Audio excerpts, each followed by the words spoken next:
Hi everyone, it's Mr. Barbier back with another video. So this video is part 2 of solving linear inequalities, and we're going to look at solving linear inequalities, graphing the solution set. Okay, so let's get right into it. Some problems involving linear inequalities will ask you to graph the solution set. To graph the solution set, simply make a number line and use the following table. And here's the table here. Okay, so before we get into the table, let's remember the steps for solving linear inequalities in the first place. So let's do a quick flashback at my steps for solving linear inequalities. So very quickly, again, we draw a line going down the inequality symbol. Okay, let's remember these are the 4 inequality symbols: less than, greater than, less than or equal to, or greater than or equal to.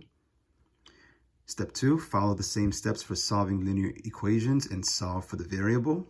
Okay, and step 3, very important step, note if you divide or multiply both sides of the inequality by a negative number, you must flip the inequality symbol. So what we're going to do is we're going to look at some problems today using these steps, and we're also going to graph the solution set. Now, before we do that, let's get into some practice problems. So folks, as always, I hope you have your notebooks out. I hope you have your writing utensil in your hand, and I hope you follow me step by step. Okay, this is how you're going to learn. You learn math by doing, not by watching. So make sure that you are writing with me as I write. So here we go. Solving linear inequalities, graphing the solution set. Okay. Solve for the variable and graph the solution set. Here we go. Here's problem number 1. So, ladies and gentlemen, our first step that we read was very simple. Draw the line going down the equal sign. As I always say, draw my beautiful line. Don't forget that line. So here we go. Okay, there it is. Now, let's remember our steps for solving linear equations. Let's remember those steps. So the first step is combine like terms on the same side if you see any. Do you see like terms here? No, right? This is a variable term, this is a constant term. And this is a term by itself on the right side. So there are no like terms to combine on the same side. Do we have any like terms to combine on opposite sides? Okay, someone just told me, yes, Mr. Barbier, you have a -4 on the left and you have a +31 on the right. There are constant terms, therefore I can combine them. But let's remember my rhyme. When you cross the line, you what? You change the sign. Very good. So we're going to take the -4, bring it to the right, underneath the 31, and make it what sign? Okay, someone just said positive. Very nice. What we do to one side, we must do to the other side, yes? Very good. Let's draw the line all the way across. These 2 4s will what? Okay, someone just said cancel out. Let's remember that the signs must be different in order for them to cancel. If these are the same signs, they will not cancel. So make sure that whatever sign this is, that this is the opposite. Very important. Okay, I owe 4, I have 4, I'm left with 0, but I don't put the 0. I drop the 5x close to the line where the inequality symbol is. So we're going to drop it. Let's drop it here just to kind of give it some room. Okay, I'm going to drop my inequality symbol. Okay, we say greater than, right, for this inequality symbol because the mouth is open to the left. Now let's work this out. 31 plus 4. I have $31 and I have another $4 on top of it, which gives me 35. Very good. Okay.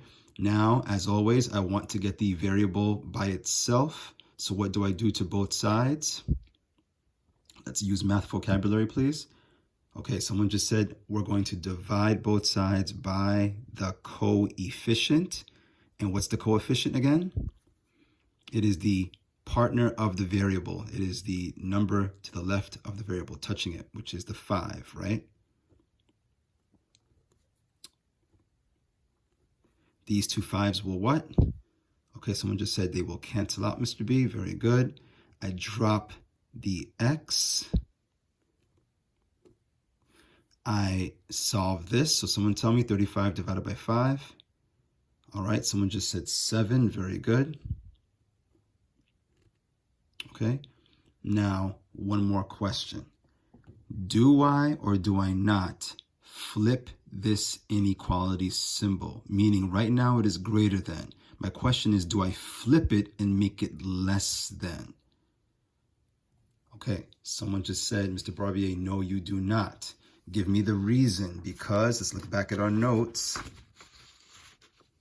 The reason's right here. Note, if you divide or multiply both sides of the inequality by a negative number, you must flip the inequality symbol. Did we divide by a negative number? Look again. We divided by a what on both sides?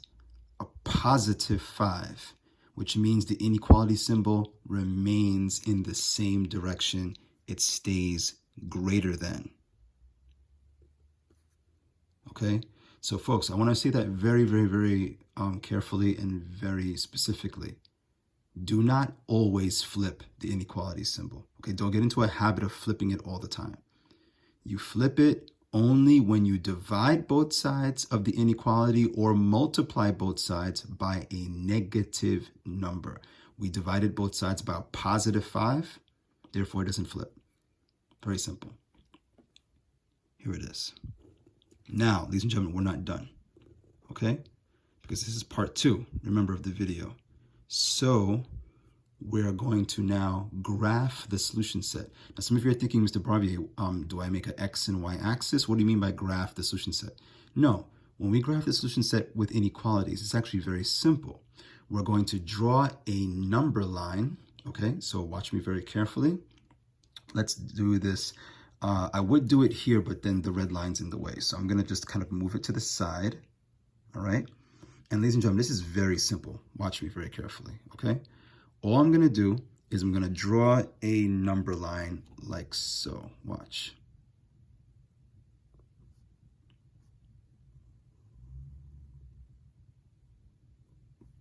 Okay, very simple. Small, simple number line. Now I'm going to make what's called a tick mark in the center of the number line, like this. All right? Now, underneath that tick mark is going to be what I have here, my solution for the inequality, which is 7. So I'm going to put the 7 right here. Okay, that's how I start off my number line, my graphing of the solution set. And now, ladies and gentlemen, let's take a look at the steps for graphing the solution set before we continue. Let's take a look at this table. All right. So, as we said earlier, right, we're going to use this, we're going to graph the solution set by making a number line. We did that. And we're going to use the following table. So, on the left side of the table, we see inequality symbol. Okay. These are my 4 inequality symbols: less than, greater than, less than or equal to, greater than or equal to. Okay, notice the difference. Okay, so less than and greater than do not have the little bar underneath, right? But less than or equal to does. There's a little bar there and there's a little bar there. That bar, ladies and gentlemen, is basically the bottom half of an equal sign. That's why it says less than or equal to. Okay, you're used to seeing an equal sign with 2 lines, right? A line and a line, right? But when we say less than or equal to, it's just the bottom half of the equal sign, right? And here too, okay? So let's understand what's happening. So when we see in an inequality, let me zoom in a little bit. When we see an inequality, the less than symbol or the greater than symbol, on my number line, when I graph the solution set, I'm going to put simply an open circle on the tick mark. Okay? I'm going to put an open circle on the tick mark. But if I'm solving an inequality in which I have less than or equal to, or greater than or equal to, my circle on the tick mark is going to be closed, or you could also consider it as shaded in. It's a shaded in circle, okay? So, but I like just to keep it simple, so I call it an open circle or a closed circle. Now you might say, Mr. Barbier, but why?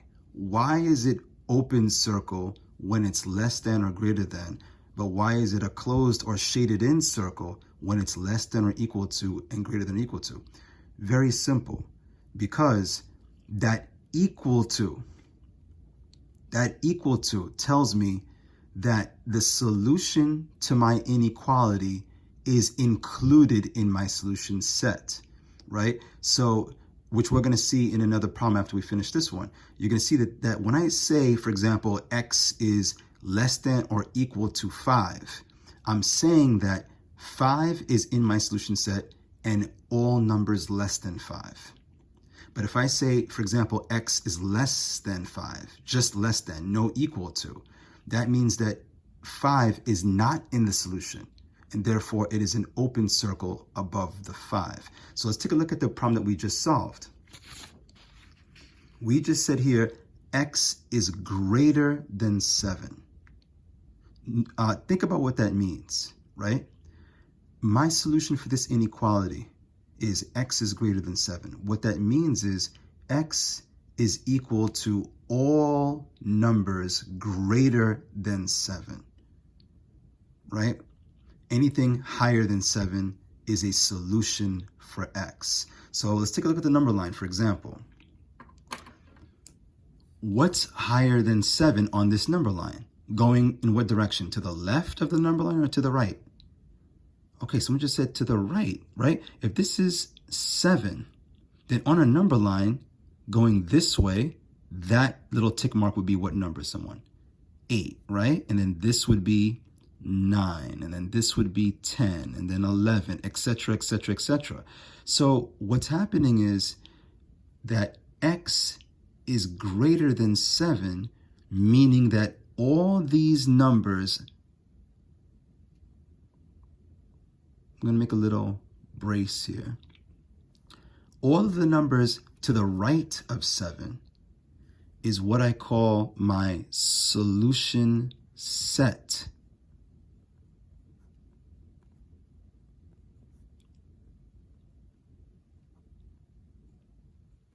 Now, again, x is greater than 7. Does that mean that 7 itself is in my solution set?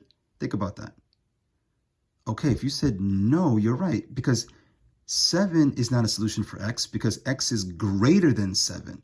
Now, if it said x is greater than or equal to 7, meaning that there was that little bar underneath, that equal to bar, then 7 would be in my solution set. So since 7 is not in my solution set, watch this. I'm going to put an open circle. Okay, do not shade it in. Okay, do not shade in the circle because 7 is, x is only greater than 7, not greater than or equal to 7. So it's going to be an open circle on the 7, and then my arrow will go, again, look at this inequality symbol. It looks like an arrow tip, right? An arrow point. Where is it pointing? It's pointing to the right, right? Imagine like it's like a bow and arrow pointing to the right. Therefore, on my number line, I draw my arrow going to the right.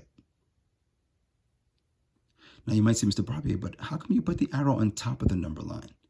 Because on the chart here, they're actually drawing a shaded in arrow directly on the number line. You could do it either way, honestly. You can make a heavy arrow going to, because let's take a look here again, right? X is greater than 7, which looks like this, right? Here's the greater than symbol. So I put the open circle, and because it's greater than, look at it's the bottom half of this yellow section. So look here, arrow to the right. Now I can either shade right on the number line, or I can put the arrow above the number line. Both are acceptable. Okay, so this represents my solution set, right? All numbers greater than 7, but since 7 is not included in my solution set, it's an open circle. All right, we're going to do some more problems so that you get the idea. Let's continue with number 2. Okay, once we keep doing this, trust me, it's going to be very simple and you're going to really get it. All right, let's look at number 2. So folks, first step as always, draw my beautiful line. Let's not forget that line, okay? So here we go.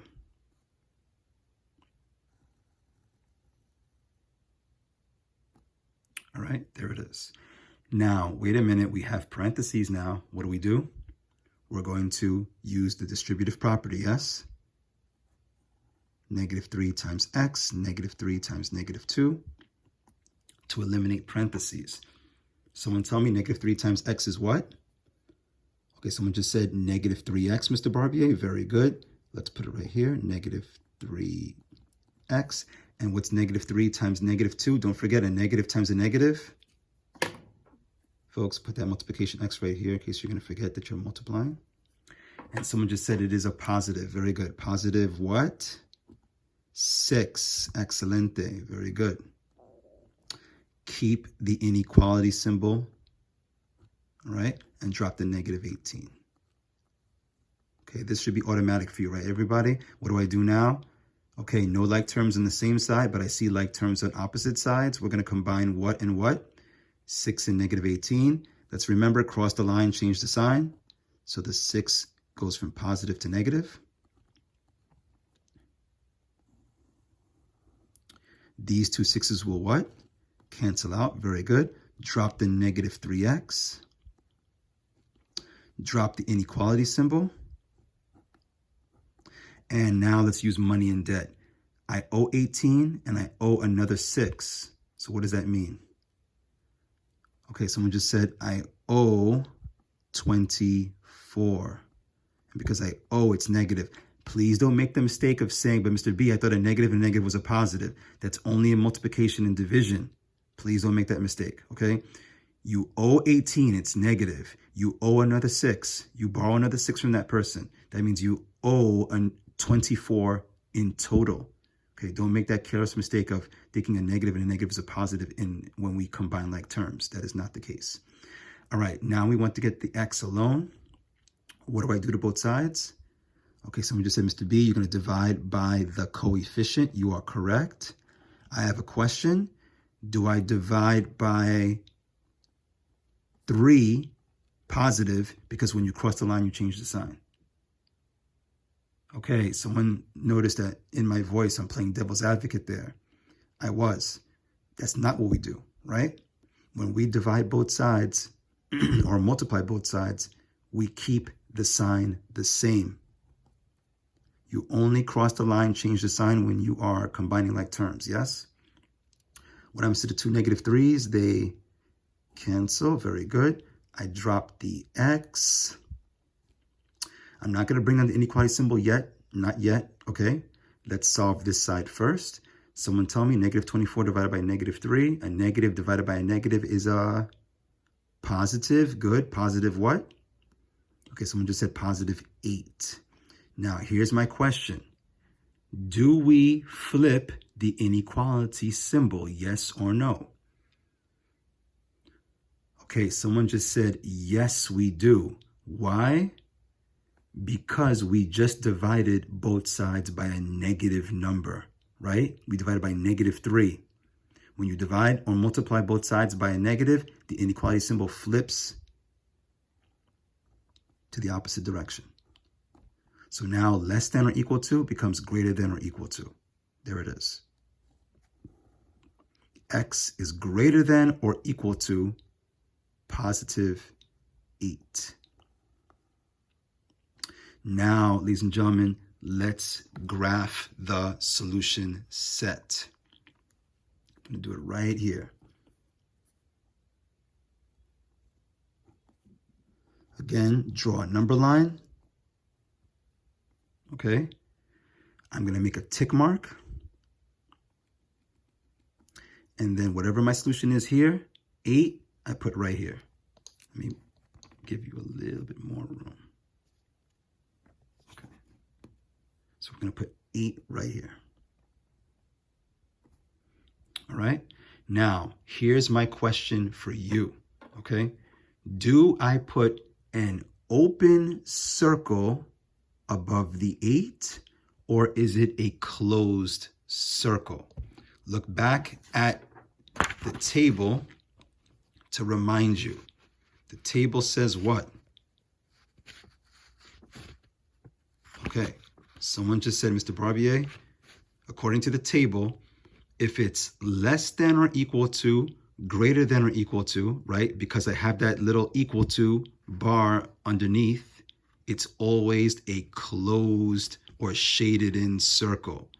Okay, it's only when you have no equal to bar underneath that it's an open circle. Very, very good. So let's go back here. Here it is. Ladies and gentlemen, I'm going to make my circle over the 8. And again, because it is greater than or equal to, just all you need to see is that line, that little equal to bar, to know that I shade in the circle. Okay, now one more thing. My arrow, is it going to go to the left or to the right? Okay, just look here. Just look right here and say, wait a minute. That's like an archer, right? He's getting ready to shoot his arrow in what direction? Going that way, right? You see the arrow tip is pointing that way. Therefore, my arrow goes the same direction to the right. Now, let's understand what that means. I want you to fully understand what this means, okay? X is greater than or equal to 8. Now, because X is greater than or equal to 8, that means that X, the solution for X, is 8, and every single number greater than 8 going to the right on the number line, right? So in other words, if X is equal to 8, that's why I shaded it in. Again, that bar tells me that X is equal to 8, just that bar right there. But it's also not just equal to 8, X is also all numbers greater than 8.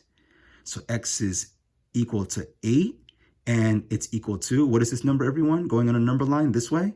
Okay, very good. 9, and then 10, and then 11, and 12, and 13, to infinity going to the right. This, again, is what we call the solution set.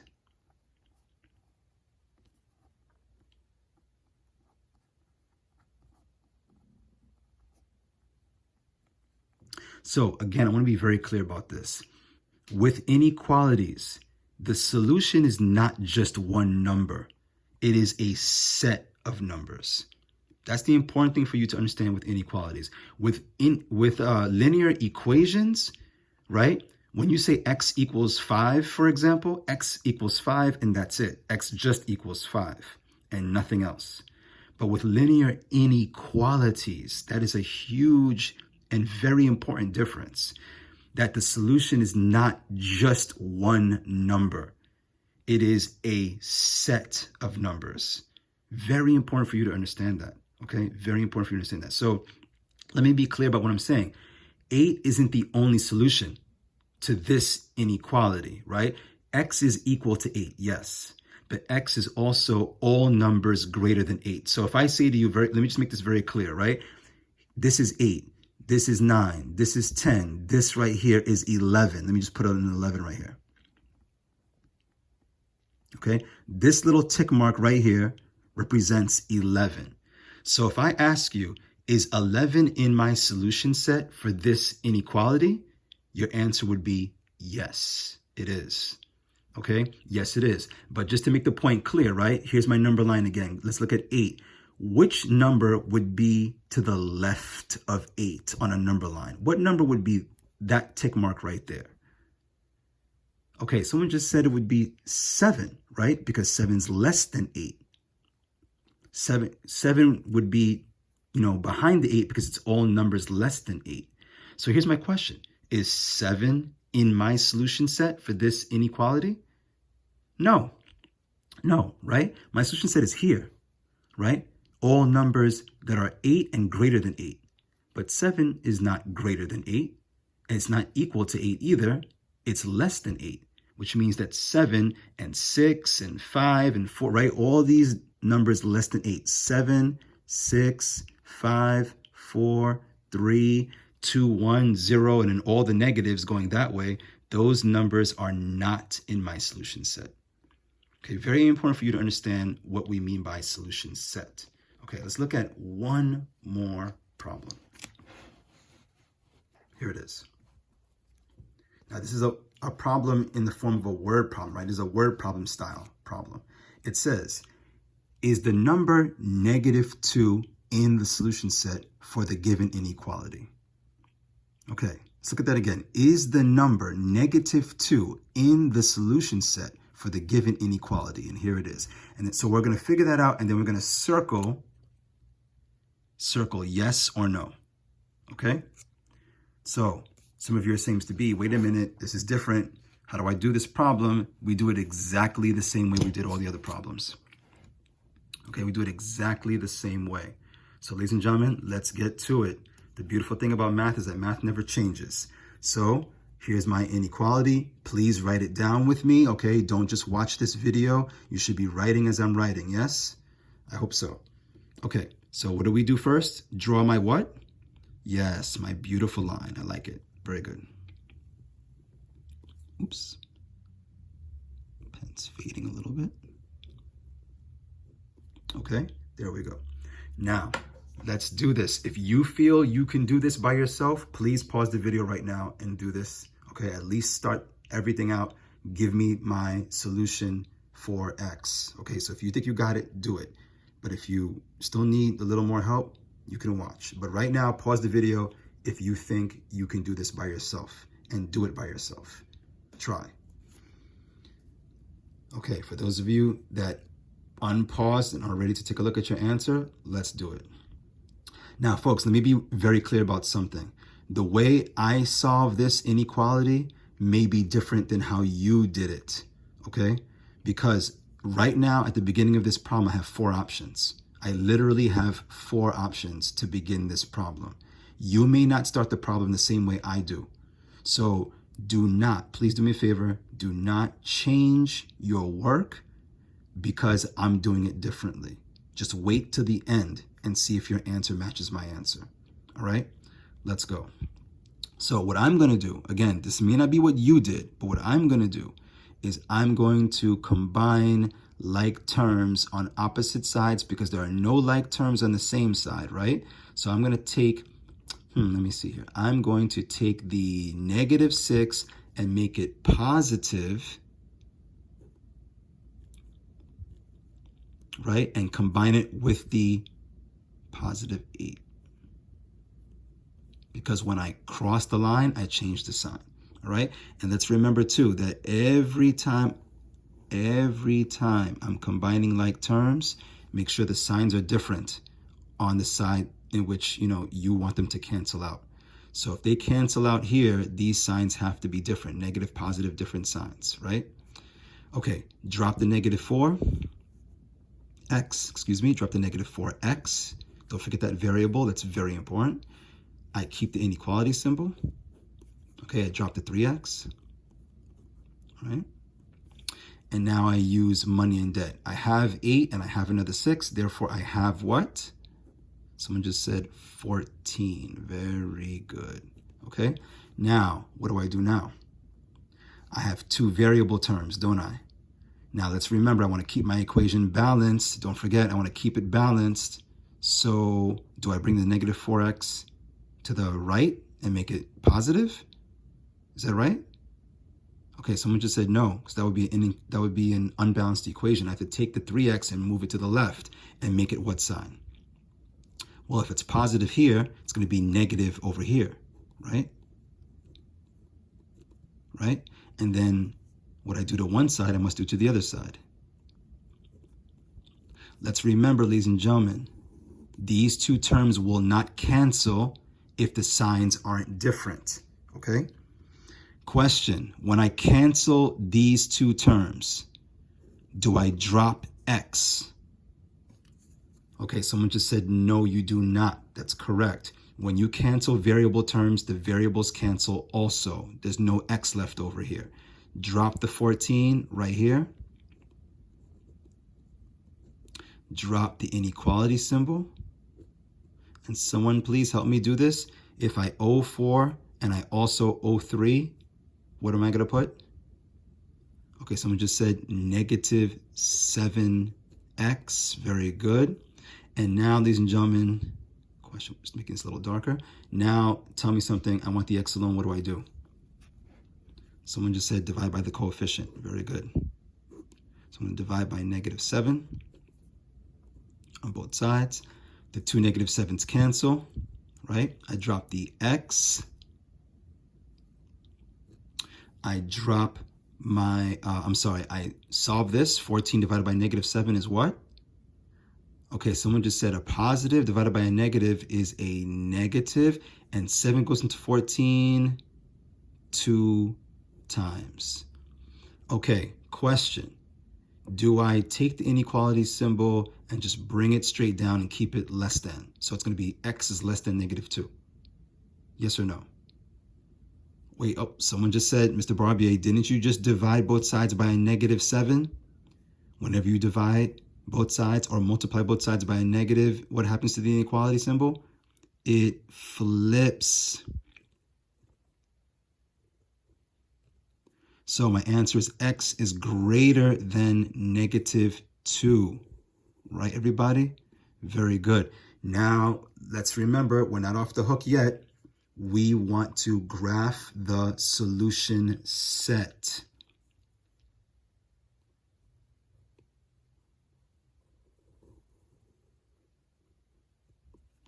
All right, let's make my tick mark.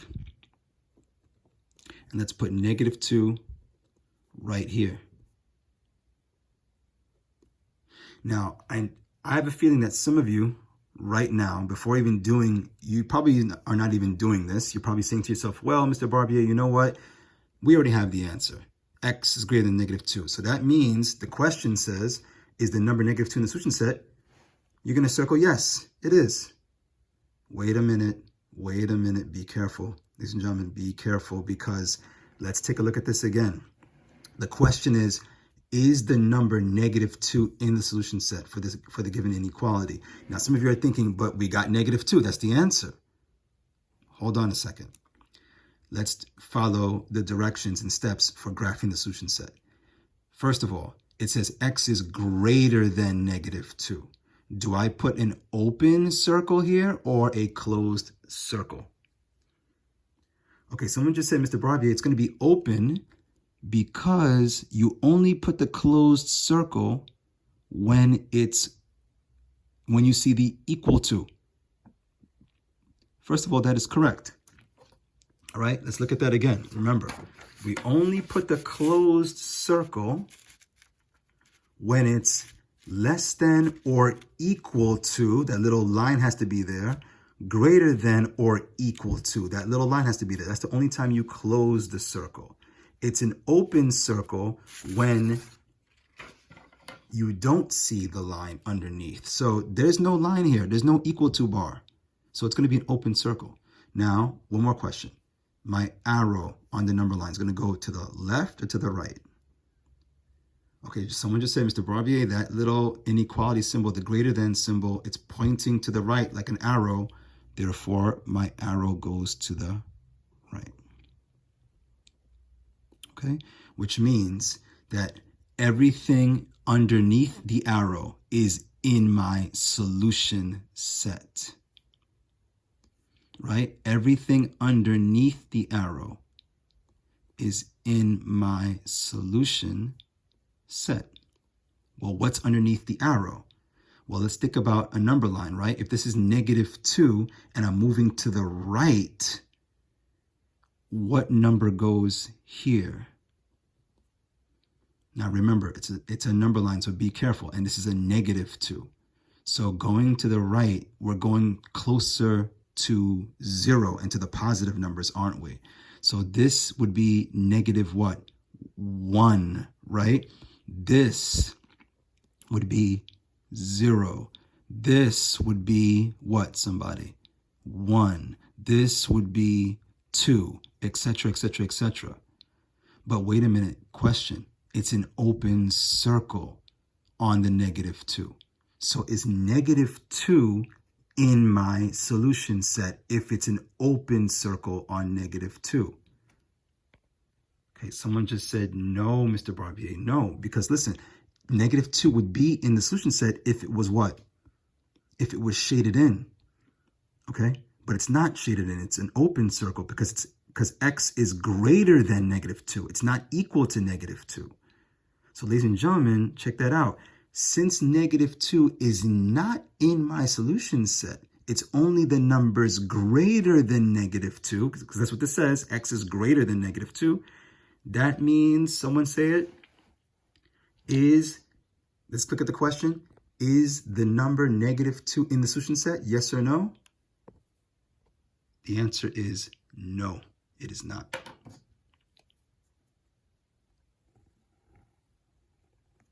It is not.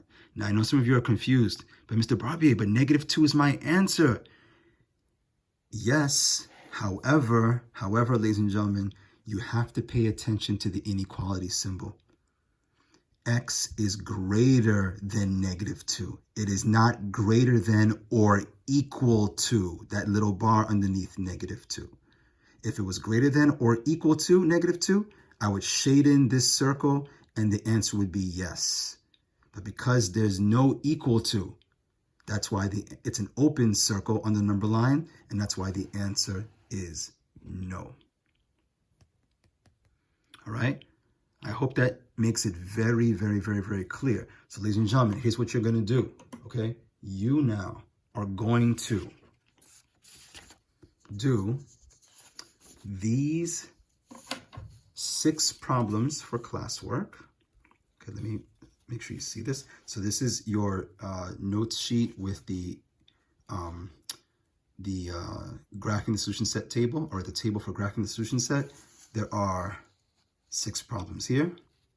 Okay, notice what the directions says. Solve for the variable and graph the solution set for all 6 of these problems. That's your classwork, and this is your homework, okay? Solve linear inequalities and follow the directions. Notice 1A and 1B just says solve for x, meaning no need to graph the solution set for these 2, okay? But once you hit number 2, solve and graph the solution set. 2A, you must solve it and graph. 2B, look at this problem. Is the number negative 7 in the solution set 4, right? Yes or no? Circle yes or circle no, show your work. That's just like the problem that we just did. And then you're going to do 3A, B, C, D, E, and F. Okay, again, same thing. Solve for the variable and graph the solution set. So ladies and gentlemen, there it is. Okay, I hope that this video makes it very clear how to do this topic. And again, rewind if you need to, rewatch certain parts if you need to, okay?